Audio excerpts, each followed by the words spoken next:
નમસ્કાર, હું દિનેશ સિંધાવ વિશેષ વિથ દિનેશમાં તમારું સ્વાગત છે. ગુજરાતમાં અને દેશમાં લોકસભાની ચૂંટણી ચાલે છે. આ લોકસભાની ચૂંટણીમાં સાથે સાથે ક્ષત્રિય આંદોલન પણ ચાલે છે. તો આજકાલ ટીવી હોય કે યુટ્યુબ હોય તમને સતત વિડીયો જોવા મળે છે. ક્ષત્રિય આંદોલન વિશે ઘણા બધા વિડીયો તમે મારા જોયા પણ હશે. પણ આજે હું પહેલીવાર ક્ષત્રિય સંકલન સમિતિ સાથે જોડેલા બે વ્યક્તિને મળ્યો છું.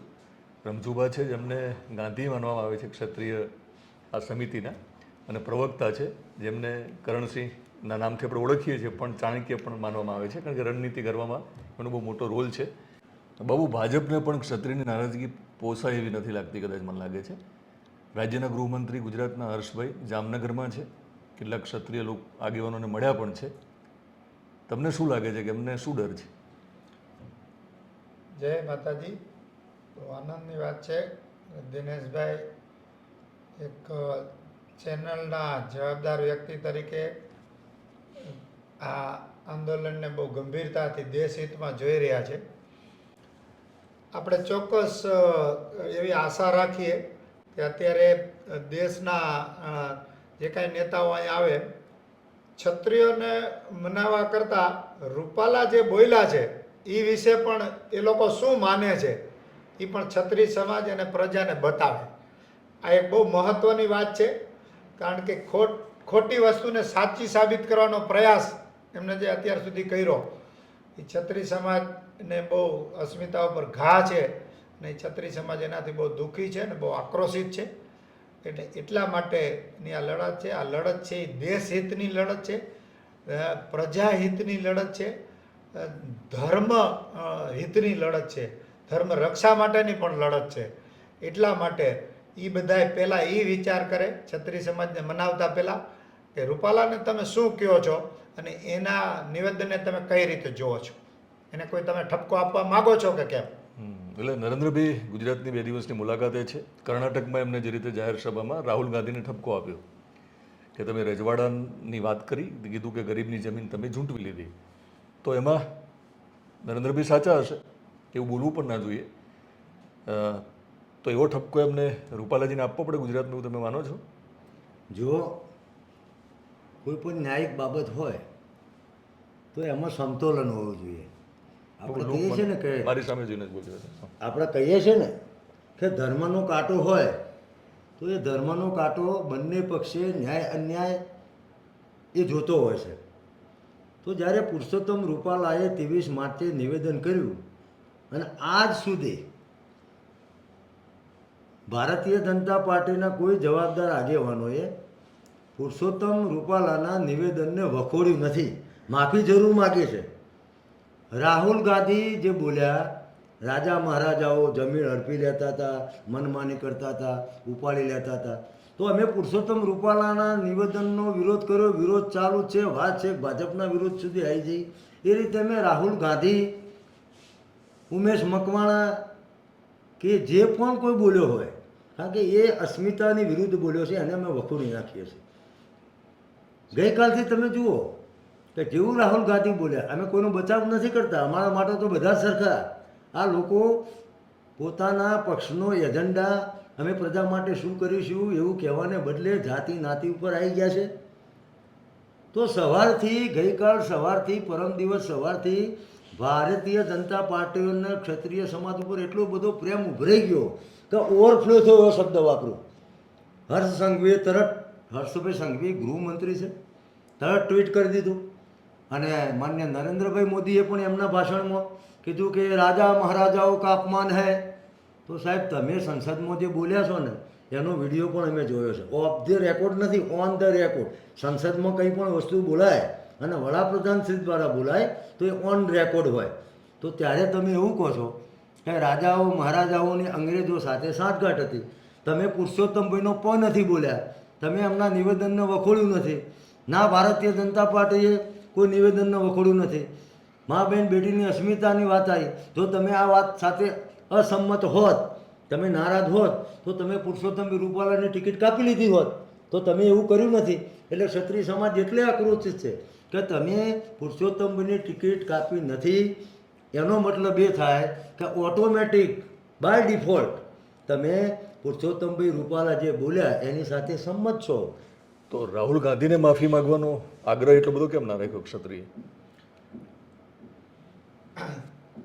ક્ષત્રિય સમાજની અસ્મિતા, ક્ષત્રિય સમાજના સંસ્કાર, એને આ એક વહીવટી બાબત સાથે સીધું સરખાવી ન શકાય. છતાં પણ એમાં આપણે કાયદાથી સલાહ પણ લેશું. એ એક અલગ બાબત છે, વહીવટી મેટર છે, એટલે એને જનરલાઇઝ ન કરી શકાય. પણ દેશની અસ્મિતા, ક્ષત્રિય સમાજની અસ્મિતા સાથે બીજી કોઈ બાબતની સરખામણી ન હોય. એ પછી કોઈ પણ પક્ષનો માણસ બોલ્યો હોય તો એનો હંમેશા વિરોધ થાય જ. પણ મહત્ત્વની વાત એ છે કે અત્યારે જે કાંઈ થઈ રહ્યું છે એ ફક્ત ને ફક્ત મત લેવા માટે થઈ રહ્યું છે. જ્ઞાતિ જ્ઞાતિ વચ્ચેના સંઘર્ષ કરવા માટે થઈ રહ્યું છે. એ બહુ દુઃખની વાત છે. અને દેશમાં જે નૈતિક અધપતન થઈ રહ્યું છે, નૈતિક ભ્રષ્ટાચાર થઈ રહ્યો છે, એને અટકાવવા માટે, એને લાલબત્તી ધરવા માટે ક્ષત્રિય સમાજનો આ પ્રયાસ છે. એટલે એના માટે સ્પેશિયલ કાયદો બનાવે કે કોઈ પણ વસ્તુ એના માટે કરે, એ પણ અત્યારની જરૂરિયાત છે. અને સમગ્ર પ્રજા એટલા માટે ક્ષત્રિય આંદોલનને ટેકો આપી રહી છે, સારી દ્રષ્ટિએ જોઈ રહી છે. અમુક લોકોની દ્રષ્ટિમાં એવું લાગે છે કે તમે કોંગ્રેસના સમર્થક છો. જો સમિતિ. દિનેશભાઈ, અમે પહેલા જ દિવસથી કહ્યું હતું, આપે પણ જોયું હશે, 24 તારીખથી 19 તારીખ સુધી અમે એક જ વાત કરી કે અમારો વિરોધ ફક્ત અને ફક્ત પુરુષોત્તમ રૂપાલા સામે એટલે છે કે અમને ક્ષત્રિય સમાજની માતાઓ બહેનોની અસ્મિતાને લાંછન લાગે એવું બોલ્યા છે. રમજુબા સાહેબે વાત કરી એમ રાહુલ ગાંધીના નિવેદનને પણ અમે વખોડી નાખ્યું છે. પણ રાહુલ ગાંધીના નિવેદન અને પુરુષોત્તમ રૂપાલાના નિવેદનમાં જમીન આસમાનનો ફરક છે. એની પણ અમે કાયદાકીય સલાહ લેવાના છીએ. પણ હું આપને એમ કહું કે અમે ક્યાંય અત્યાર સુધીમાં કોંગ્રેસને મત આપીશું એવો શબ્દ બોલ્યા નથી. અમારી પાસે વિકલ્પ નથી. તેમ છતાં અમે શું કીધું કે ક્ષત્રિય સમાજ ભારતીય જનતા પાર્ટીના વિરુદ્ધમાં મતદાન કરશે, સક્ષમ ઉમેદવારના તરફેણમાં મતદાન કરશે. પછી કોંગ્રેસને તરફેણમાં હોય આ બધા શબ્દો એમને જેને જે લેવા હોય લઈ શકે. એટલે હું તો જે જાતિ નાતિની વાત થઈ, હું તો ચૂંટણી પંચને પણ વિનંતી કરું છું અને જે જિલ્લાના ચૂંટણી અધિકારીને પણ વિનંતી કરું છું કે કોઈ પણ વ્યક્તિ, કોઈ પણ રાજનેતા જાતીય બાબત ઉપર ટિપ્પણી કરે તો સો મોટો લઈ અને એની સામે આચારસંહિતા ભંગની ફરિયાદ દાખલ કરવી જોઈએ.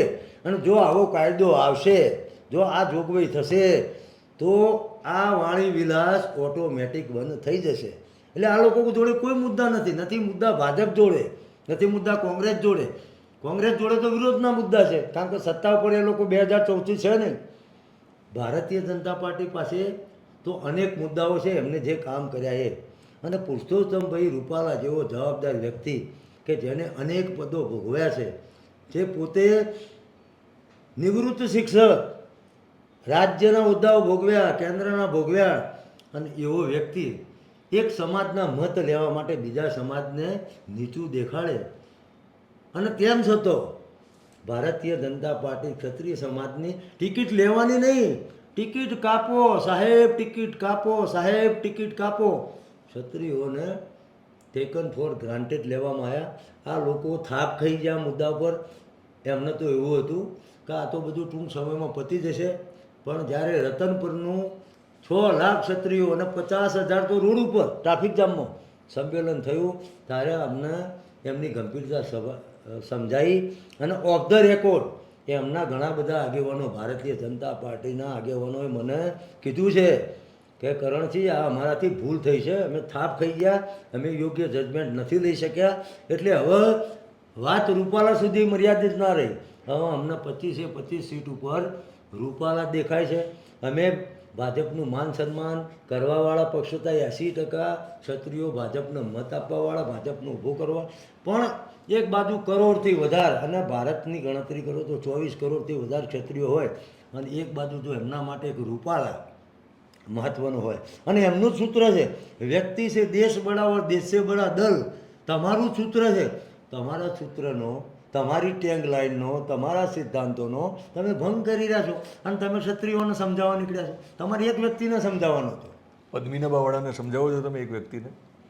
આજે તમને બંગડી પહેરાવવાની વાત કરી છે, તમે જોઈએ છે પ્રેસ કોન્ફરન્સ. ના હવે એ એમની રીતે કરે છે. એ તો શું છે કે સત્તા પક્ષના ઇશારે કરતા હોય એવું લાગી રહ્યું છે.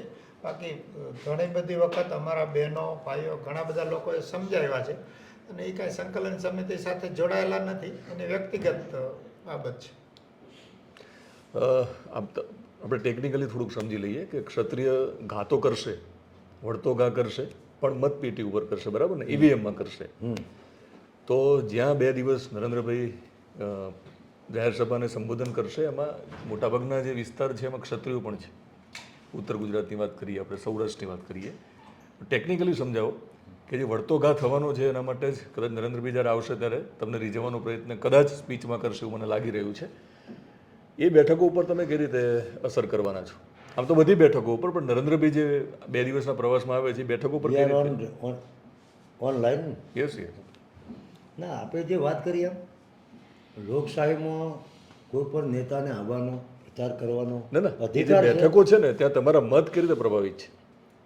એમની જે બેઠકો છે, તો હું તમને ટેકનિકલી વાત કરું કે જે બેઠકો નબળી છે, કારણ કે ગુજરાત આઈબી, સેન્ટ્રલ આઈબી, તમારા જેવા પત્રકાર મિત્રો, શુભેચ્છકો એમના નરેન્દ્રભાઈના ભાજપના એમને રિપોર્ટ આપી દીધો છે તો ગુજરાતમાં હાલની તારીખે 8 બેઠકો ભારતીય જનતા પાર્ટી ગુમાવી રહી છે. કઈ કઈ બેઠકો? એ હું પછી આપને બતાવીશ. પણ આપે મને જે પ્રશ્ન કર્યો કે નરેન્દ્રભાઈ જે જગ્યાએ જવાના છે ત્યાં, તો નરેન્દ્રભાઈ એવી જગ્યાએ જઈ રહ્યા છે કે જ્યાં ભાજપ હારી રહ્યું છે. એટલે એમને વ્યૂહાત્મક રીતે રિપોર્ટ મળી ગયો છે કે સાહેબ તમે આટલી જગ્યાએ સભાઓ કરો તો Bharatiya Janata party damage control કરી શકશે. ડેમેજ કંટ્રોલ થાય એવું નથી. એટલા માટે નથી થાય એવું કે આ જન આંદોલન સ્વયંભૂ થઈ ગયું છે અને ઘેર ઘેર સુધી પહોંચી રહ્યું છે. એટલે નરેન્દ્રભાઈ જે વિચારતા હોય પણ એટલે એ બેઠકો ઉપર ક્ષત્રિય કઈ રીતે ડેમેજ કરશે બીજેપીને? ક્ષત્રિયો માનો કે જામનગર ફોર એક્ઝામ્પલ, ત્યાં અત્યારે બધાની નજર છે. જામનગર મને જ્યાર સુધી મારા સૂત્રો મુજબ મને જે માહિતી મળી છે, 25માંથી 14 લોકસભાના સભ્યોએ ભારતીય જનતા પાર્ટીના હાઈકમાન્ડને અગાઉ પણ જ્યારે આ આંદોલન બીજેપીની સામેનું ના થયું ત્યાં સુધી લેટર લખેલો છે કે પુરુષોત્તમ રૂપાલા વિશે કંઈક કરો, નહીતર સાહેબ અમે હારીએ છીએ. તો આપે વાત કરી કઈ રીતે ડેમેજ કરશો? તો લોકશાહીમાં તો કોઈ શસ્ત્રો તો લેવાના નથી. લોકશાહીમાં તો મત એ જ શસ્ત્ર. એટલે અમે અમારા ના કેવળ ક્ષત્રિય સમાજ, માનો કે હું પાલનપુર ગયો હતો તો ત્યાં એક સોસાયટી, 4 સોસાયટીની મિટિંગ હતી. અમે ધર્મરથ લઈને નીકળ્યા છીએ. અત્યારે ગુજરાતમાં 14 જગ્યાએ ધર્મરથ ચાલી રહ્યો છે. ધર્મરથની ના માધ્યમથી અમે ના કેવળ ક્ષત્રિય સમાજ, તમામ સમાજો જોડે જઈ રહ્યા છીએ, માતાઓ બહેનો સુધી. તો એમાં પાટીદાર સમાજની પણ બહેનો હતી, બ્રહ્મ સમાજની પણ બહેનો હતી, અન્ય સમાજની પણ બહેનો હતી.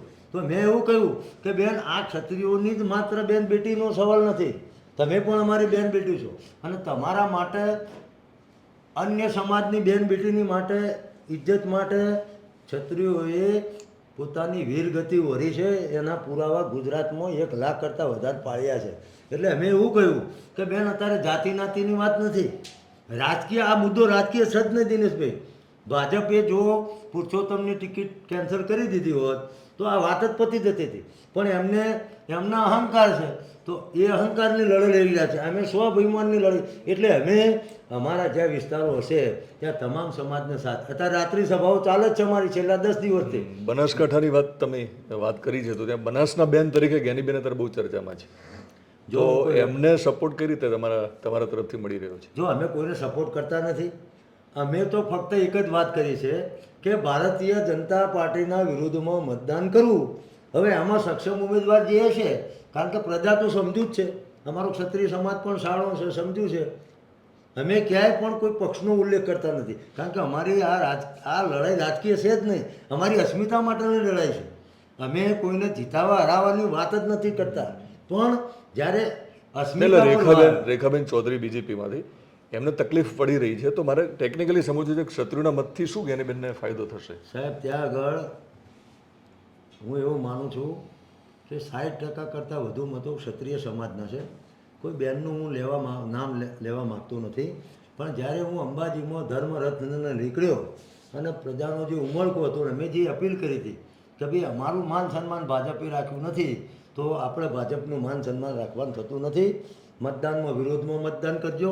તો એ ઉમળકો મને એવો દેખાય છે કે ભારતીય જનતા પાર્ટીના ઉમેદવાર બિલકુલ હારી રહ્યા છે અને એટલે એમને શું કર્યું છે, સરકારી તંત્રનો દુરુપયોગ કરવાનું શરૂ કર્યું છે. આ અમારો વિષય નથી, વિષય એટલે અમે બનાવ્યો છે કે અમે હવે યુદ્ધના મેદાનમાં ઉતર્યા છીએ લોકશાહી ઢબે. એટલે તમે કોઈ પણ રિપોર્ટ લેજો તો તમને આવું કહેવામાં આવશે. તમે મને સીટો પૂછતા હતા, તો તમે શરૂ કરો કચ્છ. આ માહિતી હું ઓવર કોન્ફિડન્સમાં નથી આપી રહ્યો, ડેટા બેઝ ઉપર આપી રહ્યો છું. અને પત્રકાર મિત્રોને પણ પૂછ્યું, અન્ય બુદ્ધિજીવી લોકોને પણ પૂછ્યું છે, અમારા જે ધર્મરથો ફરી રહ્યા છે એમાં જે પ્રજા આવે છે એને પણ પૂછ્યું. તો અત્યારે ઓછામાં ઓછી 8 બેઠકો, અત્યારે હું નામમાં નથી પડતો, 8 બેઠકો તો ઓછામાં ઓછી ભારતીય જનતા પાર્ટી હારે છે. અને અમે હરાવવાના છીએ એટલા માટે કે અમને અહંકાર આવ્યો છે. એમની લડાઈ અહંકારની છે, અમારી લડાઈ અસ્મિતા અને સ્વાભિમાનની છે. નરેન્દ્રભાઈ 2 દિવસ ગુજરાતમાં છે અને રાત્રિ રોકાણ એમનું સ્વાભાવિક છે કે ગુજરાતમાં હોઈ શકે, તો તમને હરાવવાની વાત ચાલે છે, નરેન્દ્રભાઈ મનાવવાનો પ્રયત્ન કરશે એવું લાગે છે? અને જો તમને ઓફર આવે મળવાની તો શું સ્ટેન્ડ હશે? અત્યારનું એ સ્ટેજ તો જતું રહ્યું છે, પણ એ એમનો વિષય છે. જે કાંઈ આપણે એમના વિશે કાંઈ પણ ધારી લેવું એ બરાબર નથી. પણ ક્ષત્રિય સમાજને એક આપણે ચોક્કસ અપીલ કરી શકીએ કે અત્યારના સંજોગોમાં સામે રાજકીય પક્ષ છે, કોઈ પણ જાતની લોભ લાલચ કે કાંઈ પણ દબાણ સત્તાના કે પૈસાના કે કોઈ પણ બાબત આપણી સાથેના વર્ગમાં કે ક્ષત્રિયોમાં એ અત્યારે આપણને અસ્મિતાની લડાઈમાં આપણને અસર ન કરે એ જોવાનું આપણી ફરજ છે. બીજા નંબરમાં ક્ષત્રિય સમાજે એ પણ ધ્યાન રાખવાનું છે એકોએક વ્યક્તિએ કે કોઈ પણ સમાજ, કોઈ પણ વર્ગ એની સાથે નાનું મોટું કોઈ પણ બાબતનું ઘર્ષણ કે કોઈ પણ બાબતના પ્રોબ્લેમો આ ચૂંટણી દરમિયાન ન થાય એ પણ ક્ષત્રિય સમાજના દરેકે દરેક વ્યક્તિઓ ધ્યાન રાખે અને 100% મતદાન કરે એ પણ આપણે અપીલ કરીએ છીએ. ધારી લો કે નરેન્દ્રભાઈ બોલાવે તમને, માની લઈએ ને બોલાવે પણ ખરા કે ભાઈ સંકલન સમિતિ આવે ને આપણે ચર્ચા કરીએ, તો શું કહેશો તમે? જો હવે રમજુભાઈએ વાત કરી એમ, એના માટે તો અમે 25 દિવસ રાહ જોઈ. પહેલી વખત અમારા સમાજના આગેવાનો આવ્યા જે ભારતીય નરેન્દ્રભાઈ એવું કે હવે મારું માન રાખો, ચલો ના માફ કરો, તો નરેન્દ્રભાઈનું અમે જરૂર માન રાખો જો એમને પુરુષોત્તમભાઈની ટિકિટ કાપી નાખી હોત તો. એટલે હવે કારણ વિકલ્પ કે હાઈકમાન્ડ એટલે કોણ? ભાજપનું હાઈકમાન્ડ એટલે કોણ? એ આપ પણ જાણો છો, હું પણ જાણું. એટલે હવે એને કોઈ અવકાશ નથી. મિલન મુલાકાતનો દોર પૂરો થઈ ગયો, હવે વાત મતપેટી સુધી જતી રહી. એટલે હવે કોઈ પણ વ્યક્તિ અમને મનાવે તો મનાવવાનો કોઈ મુદ્દો અમને દેખાતો નથી. કયા મુદ્દા મનાવે? શું વાત મૂકે? વાત મૂકવાની જગ્યા પતી હતી અને અમારી તો એક જ માગ હતી, બાંધછોડ કરવાની તૈયારી જ નથી આમાં. રાષ્ટ્રની સંપત્તિને નુકસાન કર્યા વગર શિસ્તમાં અને મર્યાદામાં આંદોલન તમે અત્યાર સુધી કર્યું છે. પણ કેટલાક વિડીયો મને કે પદ્મિનીબેન વાળા સિવાયના પ્રદ્યુમનસિંહનો એક વિડીયો આવ્યો હતો સામે કે 67-33 વાળી જે વાત હતી, ઉત્તર ગુજરાતના ક્ષત્રિય આગેવાનો નારાજ થયા, તો શું કહેશો? જો એમાં શું છે કે કોઈના દિલમાં એવી ભાવના ના હોય, પણ ઘણી વાર જેમ પુરુષોત્તમભાઈની જીભ લપસી એમ કોઈ આગેવાનનો ઈરાદો ના હોય પણ કદાચ બોલાઈ ગયું હોય. જેમ કે આપ મને અત્યારે ઇન્ટરવ્યૂ કરો છો, બાબુ એ જ કહે છે કે રૂપાલાનો ઈરાદો નહોતો, અમારે બોલાઈ ના, જાય. પણ રૂપાલાનો ઈરાદો, એના પછી એમની માફી લી 2 વખતની માફીમાં ક્યાંય જણાવ્યું નહીં કે રૂપાલાએ માફી માગી છે. It is political drama. તમે એક દ્રશ્ય, એક પીઢ વ્યક્તિ આજે મારા મોઢે કંઈક બોલાય ને તો એ માફીના પાત્ર નથી, કારણ કે હું મેચ્યોર માણસ છું, મારાથી ન બોલાય. એટલે મારે ખાલી સમજવું એ છે હા, એટલે તમે કે તમારા આંદોલનને અસર થાય, કારણ કે તમારી એકતાને ખંડિત હું કરવા. મારી વાત આપો, અમારી એકતા ક્યારે ખંડિત થવાની નથી. અમારો ઉત્તર ગુજરાત હોય, દક્ષિણ ગુજરાત હોય, મધ્ય ગુજરાત હોય, અમારા તમામ સમાજો સાથે છે અને અમે સંકલન સમિતિ ક્યાંય આવું બોલ્યા નથી. કદાચ અમારા કોઈ ભયથી ભૂલ થઈ હોય. અને બળવંતસિંહજી અમારા આગેવાન છે કેબિનેટમાં, એ પોતે છે, એનું અમને ગૌરવ છે. અને મેં પોતે આ જ રાજપૂત સમાજ ભવનમાં સૌથી પહેલાં બળવંતસિંહનું જો કોઈ એ સન્માન કર્યું હોય તો અમે કર્યું હતું. ડોનેશનમાં નામ છે અને ડોનેશનમાં માન છે, અમારા સમાજના ભામાશા છે. એટલે ક્યાંય પણ આ મુદ્દામાં બળવંતસિંહજીનું અપમાન કરવાનો કોઈનો ઈરાદો જ ના હોય. ને હું ખાલી સમજવા માંગુ છું કે જ્યારે આંદોલન ચાલે ને ત્યારે આ પ્રકારના વિડીયો આવે સામે, જી આંદોલનને તોડવા માટેની અલગ અલગ સ્ટ્રેટેજી હોય સામે પક્ષ તરફથી, તો એનો એક ભાગ લાગે છે તમને આ પ્રકારના વિડીયો?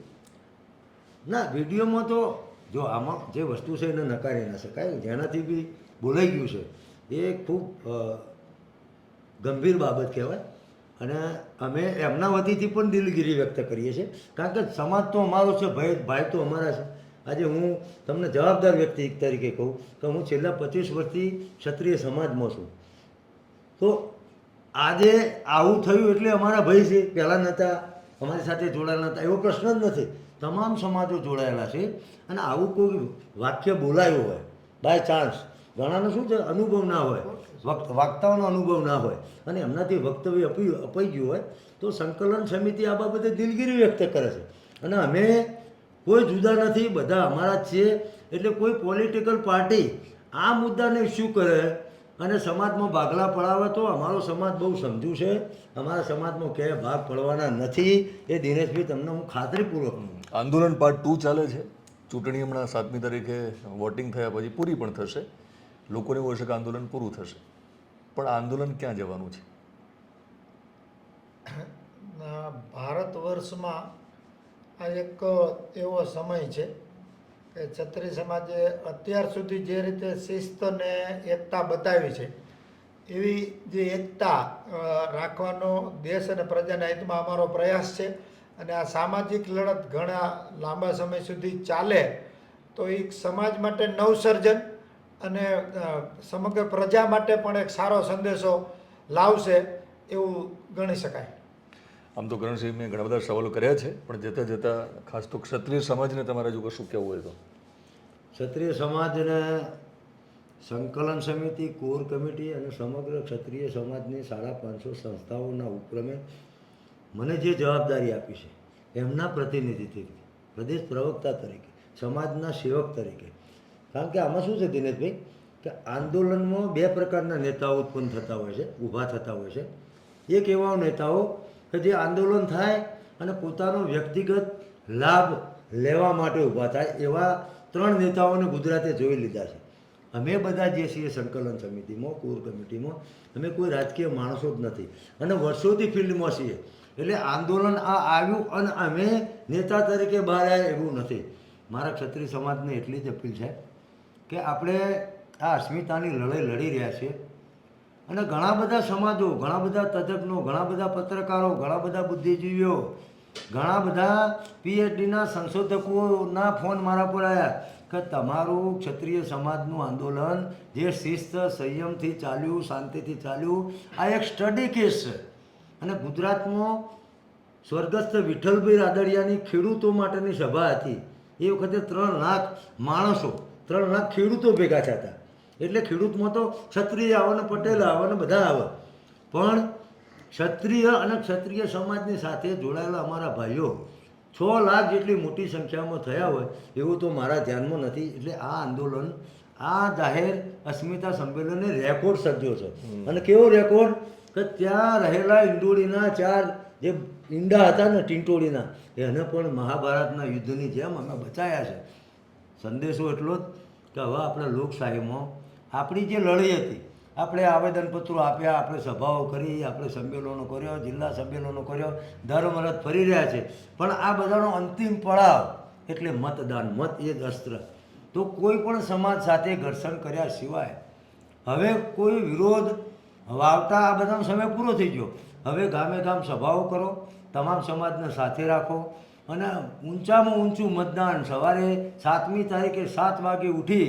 અને ખાસ તો મારી માતાઓ બહેનોને વિનંતી કરું છું કે આપણા સમાજ મર્યાદાવાળો સમાજ છે એટલે ઘણીવાર તમે મતને ટાળતા હોવ છો, પણ આ સ્થિતિ એવી છે કે જ્યારે અસ્મિતાની વાત આવી તો તમે બધા સવારે વહેલા ઉઠી અને મતદાન એ આપણા નાગરિક તરીકેની પવિત્ર ફરજ છે.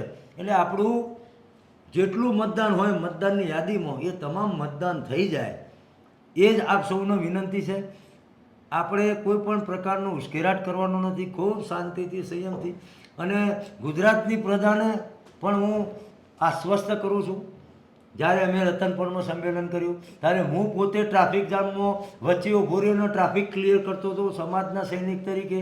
અને એ વખતે તરત જ મેં વિડીયો બનાવી અને માફી માગી લીધી હતી કે અમારા સંમેલનના કારણે ગુજરાતની પ્રજાને કોઈ પણ તકલીફ પડી હોય તો હું સમગ્ર ક્ષત્રિય સમાજ તરીકે માફી માગું છું.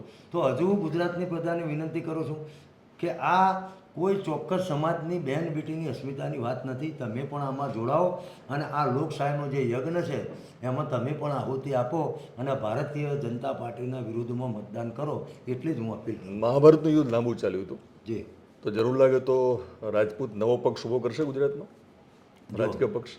મહાભારતનું યુદ્ધ તો દિનેશભાઈ તમે ખૂબ તજજ્ઞ પત્રકાર છો. એમની 18 દિવસ રાજકીય પક્ષ તમે ઊભો કરશો? 18 દિવસ ચાલ્યું હતું. અમારું યુદ્ધ 36મા દિવસમાં પ્રવેશ કર્યો છે. કારણ કે એ વખતે અસ્ત્ર શસ્ત્રથી લડાઈ થતી હતી અને એ વખતના રાજાઓ કેવા હતા, આ તો આ લોકોને તો કોઈ અભ્યાસ જ નથી. રાજા મહારાજાઓ રાજા, અરે રાજા મહારાજામાં તમે પૃથ્વીરાજ ચૌહાણને યાદ કરો, મહારાણા પ્રતાપને યાદ કરો, કૃષ્ણકુમારસિંહને યાદ કરો. મારી પ્રજા સુખી થાય 1800 આપણે પ્રજા માટે રાજકીય પક્ષ બનાવશો એમ પૂછો? જો આમાં રાજકીય પક્ષ બનાવવાનો હાલ કોઈ પ્રશ્ન નથી, પણ હા આ લડાઈ આટલા અટકવાની નથી.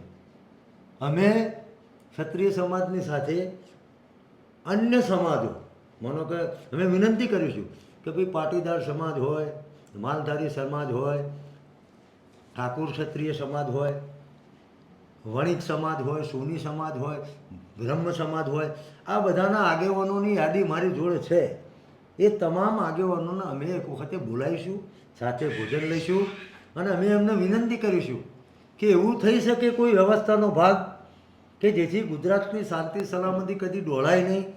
અને આ અહંકારી જે રાજકીય પક્ષો છે જે લોકશાહીમાં ઉમેદવારો પસંદ થવાની જગ્યાએ થોપી દેશે, તો આપણે બધા ભેગા થઈએ તો આપણે ચોક્કસ રાજનીતિને શુદ્ધ કરી શકીએ, સાચી દિશા આપી શકીએ, સાચા ઉમેદવાર. અત્યારે તો એવું છે કે એમને જે ઉમેદવાર મૂક્યો આને જીતાડી દો. ખરેખર પ્રજાની પસંદગીનો ઉમેદવાર હોવો જોઈએ. પ્રજાનો સર્વે થાય કે ભાઈ દિનેશભાઈ ખૂબ સારા સેવક છે, ફિલ્ડમાં છે, કામ કરવાની ક્ષમતાવાળી. તો અમે આ એક સામાજિક અને રાજકીય મુવમેન્ટ ચોક્કસ કરીશું કે જેથી રાજકીય પક્ષો અમને સામેથી બોલાવવા માટે મજબૂર થાય કે આવો અને તમારી જે માગણી હોય એ હવે તમે અમારી સામે મૂકો. બાબુ, દરેક પક્ષની અને દરેક સમાજની વાત કરી છે, પણ ગુજરાતમાં પાટીદાર અને કોળી અને ઠાકોરની વાત કરીએ તો એ લોકોના મત વધારે છે બાબુ. તો જો ઠાકોર ક્ષત્રિય લખાવે જ છે, એ લોકો સાથે જો તમારું અલાયન્સ થાય તો ભવિષ્યમાં એવું કંઈ પ્લાન ખરો કે તમે ઠાકોર ક્ષત્રિયને તમારી જોડે લો અને જ્યારે લડાઈ લડવાની વાત આવે તો કદાચ તમે સંખ્યામાં વધી જાઓ? અત્યારે છે જ. અત્યારે ઠાકોર સમાજ મહદઅંશે અમારી સાથે જ છે, એટલે એમને પણ અહેસાસ થઈ રહ્યો છે કે ઘણા સમયથી જે કાંઈ અવગણના થઈ રહી છે એ બધાની, એક યા બીજી ભાગલા પડો અને રાજ કરો કે કોઈ એક યા બીજી સત્તાને કે પૈસાના જોરે એમના અવગણના થાય, એમના કામ ન થાય, બધું થઈ જ રહ્યું છે. એટલે બધા અહેસાસ કરી રહ્યા છે અને અમારી સાથે જોડાઈ રહ્યા છે. ભવિષ્યમાં બાપુ એ પ્લાન ખરો, જેમ ખામ થીરી અહીંયા કામ કરી ગઈ હતી, તો ઠાકોર ક્ષત્રિયને જોડીને આ લડાઈને આગળ લઈ જવાય મુવમેન્ટને? જો આમાં એ જે તે સમય, દરેક વખતે સમયનો પ્રવાહ દિનેશભાઈ બદલાતો હોય. તમે નદી જુઓ, એક સેકન્ડમાં જે પાણી હોય બીજા સેકન્ડે ના હોય. એટલે ભવિષ્યમાં નહીં, આ તો મેં એક્ઝામ્પલ આપ્યું કે જે રીતે ખામની વાત હતી, તો અહીંયા ક્ષત્રિયો સાથે જો ઠાકોર ક્ષત્રિય આવે તો જ્યારે તમારે મૂવમેન્ટ ચલાવવાની છે, મૂવમેન્ટ એમાં ટેકનિકલી તમે સરકાર સામે લડી શકો ને, કારણ કે મત વધી જશે. જ્યારે હું ધર્મરત્ન નીકળ્યો ને, તો તમને દાખલો આપું. અત્યારે બધો સમાજ અમારી સાથે સંકળાયેલો જ છે. ઠેર ઠેર સ્વાગત થયું, એમાં તમામ સમાજ આવી ગયો અને ઠાકોર ક્ષત્રિય સમાજ અત્યારે હાલે અમારી સાથે જ છે. આંદોલનમાં પણ સાથે છે, સભા સરઘસમાં પણ સાથે છે, મતદાનમાં પણ તમામ સમાજો, ના કેવળ ઠાકોર ક્ષત્રિય સમાજ. એક જેમ વડ હોય ને એની જુદી જુદી વડવાઈઓ હોય, એમ અમારી બધી શાખાઓ એ અમારી સાથે છે. નહીં હોય ને અમે બોલાવી લઈશું અને તમામ સમાજના આગેવાનોને ભેગા થઈ અને પ્રશ્ન મૂકીશું. જેમ આપે પ્રશ્ન પૂછો એમ કે આ પ્રશ્નનો આપણે કોઈ સારો સુખદ ભવિષ્યમાં જે આ રાજકીય પક્ષોનો અહંકાર છે એને દૂર કરવા માટે આપણે કોઈ વિકલ્પ આપી શકીએ, આ બાબતે પણ ચિંતન કરીશું. શું આપણે રાજકીય પક્ષોને સાચી વાત બનાવવા માટે દબાવી શકીએ મતલબ કે લોકશાહીમાં તો જેના માથા વધારે એની માગણી તરત સ્વીકારાય. એટલે અમે ગુજરાત શાંત સલામત ગુજરાત, કારણ કે ઘણા અમને આ જ આંદોલનમાં પૂછતા હતા કે આ વર્ષે આ નહીં થઈ જાય ને, પટેલ વર્ષે ક્ષત્રિય નહીં થઈ જાય ને, કશું નહીં થઈ જાય. બધા સમાજો હવે સમજી ગયા છે, કોઈ રાજકીય વાતોમાં આવવાના નથી. આ લોકોની નીતિ જ હોય છે ભાગલા પાડો રાજ કરો. પણ તમામ સમાજ, પાટીદાર સમાજમાં પણ અમારા મિત્રો છે, એમને પણ ફોન કર્યો કે ના તમે ક્ષત્રિયો સુંદર રીતે અને શાંતિથી કરી રહ્યા છો તે આંદોલન, અમારો ટેકો છે.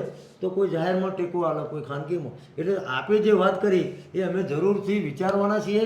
તાલુકા પંચાયત, જિલ્લા પંચાયત અને વિધાનસભા સુધી, આ તો લોકસભા છે. જો અત્યારે તાલુકા કે જિલ્લા પંચાયત હોત તો વિધાનસભા, તો આ સરકારને અમારી શક્તિ ખૂબ સારી રીતે અમે બતાવી દઉં. પણ જે 8 સીટોની હું વાત કરું છું, તો એક લોકસભાની સીટમાં 7 આવે, 7 વિધાનસભા આવે. તો તમે 8 × 7 કરો, કેટલા થયા? 8 × 56. તો અત્યારે હાલ 56 સીટો તો ભારતીય જનતા પાર્ટી ગુમાઈ રહી છે. 56 સીટો અને પાટીદારોને ભેગા લઈએ, બ્રહ્મ સમાજને લઈએ, ક્ષત્રિય ઠાકોર સમાજને લઈએ, મુસ્લિમ સમાજને લઈએ, મોલે સલામને લઈએ, તમામ સમાજોને લઈએ તો શું થાય? 56માંથી ઓકળો સીધો 106 ઉપર જાય. એટલે આ થશે, આ કરીશું. તમે એવું ના સમજતા કે 7 તારીખ પૂરી થઈ ગઈ એટલે હા, અમારું આંદોલન, જો કોઈ પણ યુદ્ધ હોય, કોઈ પણ વાત હોય, એનો પડાવ હોય તો આ પહેલો પડાવ પૂરો થશે. વિરામ હોઈ શકે, વિરામ છે, ટૂંક સમયનો વિરામ. અને વિરામ પછી પાછા મેં ફરીથી અત્યારે એકદમ આ વસ્તુ બની એટલે મેં શક્ય એટલી કોશિશ કરી કે ભાઈ આ સમાજ, તમે જોયું છે ઘણા બધા સમાજોએ પ્રેસની સામે મંચ ઉપર આવી અને પણ અમને સમર્થન આપેલું છે. તો એ બધા સમાજોના શાંતિ સમયમાં અમે યુદ્ધની તૈયારી કરી અને અમને બોલાવીશું. દાખલા તરીકે જિલ્લા પંચાયત લો તમે, તો જિલ્લા પંચાયતની 25 બેઠકો, તો અમે એનું અવલોકન કરીશું તો ભાઈ આમાં પાટીદારની વસ્તી વધારે છે તો આટલી ટિકિટ પાટીદાર સમાજને આપો, આટલી ટિકિટ બ્રહ્મ સમાજને આપો, આટલી ટિકિટ, ચાલો અમારી વસ્તી ઓછી હોય તો અમે કહીશું કે અમને 4 જ ટિકિટ આપો. અમે એવું નહીં કહીએ કે અમે ફેડરલિઝમમાં છીએ તો અમને, તો સાહેબ તાલુકા જિલ્લા અને વિધાનસભા તમે આબા દો. આ આંદોલને એક બીજ રોપ્યું છે અને આ બીજ ભાવિ પેઢી માટે વટવૃક્ષ સાબિત થશે. અને અમે સંકલન કે કોર કમિટીના કોઈ સભ્યો રાજકીય સહી જ નહીં. પહેલાં પણ આપને કહ્યું હતું અમારે કંઈ લેવાનું નથી, પણ કાળ ઉઠીને ગુજરાતની પ્રજા કે ભાવિ પેઢી અમને એવું ના કહે કે અમારા વડીલોએ જ્યારે એક અસ્મિતાની વાત આવી ત્યારે કંઈ કર્યું નહીં. અને ગુજરાતની પ્રજા પણ સમજુ છે. કાળ ઉઠીને ટિકિટની ઓફર થાય તો કરણસિંહ લેશે ટિકિટ? ના, કરણસિંહને મેં પહેલાંય કીધું હતું કે ક્યારે સમાજ ચૂંટણી, નક્કી કરશે ને કરણસિંહે રહેવું કે નહીં, કે કોને રહેવું. તો તમે સમાજ ના નક્કી પણ કરશે. સભા પણ બોલી, હું મારી રીતે કહું છું, હું મારી રીતે જરૂર પડે તો તમને વિધાનસભામાં મોકલવા પડશે. હું મારી વાત કહું છું. રમજુભા અમારા સમાજના કારણ આગેવાન કે છે. જો અલ્પેશ ઠાકોર ના પાડતા હતા, હાર્દિક પટેલ કે હું નહીં લડું, પછી લડ્યા હતા એમ. એટલે હું રમજુભાનું એવું કહે છે કે જરૂર પડે તો અમારે કરણસિંહને વિધાનસભામાં એ મોકલવા પડશે. સમાજનો પ્રશ્ન છે, એ સમાજનો પ્રશ્ન છે. પણ એજ એ પર્સનલી કરણસિંહ ચાવડામાં કહું છું કે મારે વ્યક્તિગત રીતે ક્યારે પણ ટિકિટ લેવાની નથી, ક્યારે પણ લડવાનું નથી. અને આ કોઈ લેવા માટેની લડાઈ જ નથી. બાકી મારે ટિકિટ લેવી હોત ને તો XYZ પક્ષ મને 2017માં ટિકિટ આપતો હતો અને તેમ છતાં મેં ટિકિટ લીધી નહોતી. એ તમે આગેવાનને પૂછો તોય કહે છે, જવાબદાર આગેવાનો, કે કરણસિંહ તમે આ તમારે ટિકિટ નથી લો. લેવી, પણ આ તો જરૂર લાગે સ્ટ્રેટેજીના ભાગરૂપે તો તો એ સમાજ નક્કી કરશે ને, મારે તો લડવું જ નથી. નક્કી કરીને સવાલો કર્યા નહોતા અને આપણે ઇન્ટરવ્યૂ તમારો પૂરો કર્યો છે. લગભગ મોટાભાગની વાતો લઈ લીધી છે. મિત્રો, 56ની છાતીની વાત આવે, નરેન્દ્ર મોદીની વાત આવતી હોય છે. 56ની છાતી જ્યારે વાત કરીએ તો એમનું માનવું છે કે આ લોકસભાનું ઇલેક્શન જ્યારે પૂરું થાય ને એ પછી એક વિરામ હોઈ શકે. જે યુદ્ધ ચાલે છે ક્ષત્રિયોનું, પણ 56 બેઠકોને પ્રભાવિત કરવાની એમની તૈયારી છે. આપણો વિડીયો તમને પસંદ હોય તો લાઇક કરશો, શેર કરશો, યુટ્યુબમાં જોતા હોય તો સબસ્ક્રાઈબ કરશો, ફેસબુક પેજ અને ઇન્સ્ટામાં જોતા હોય તો મને ફોલો કરશો.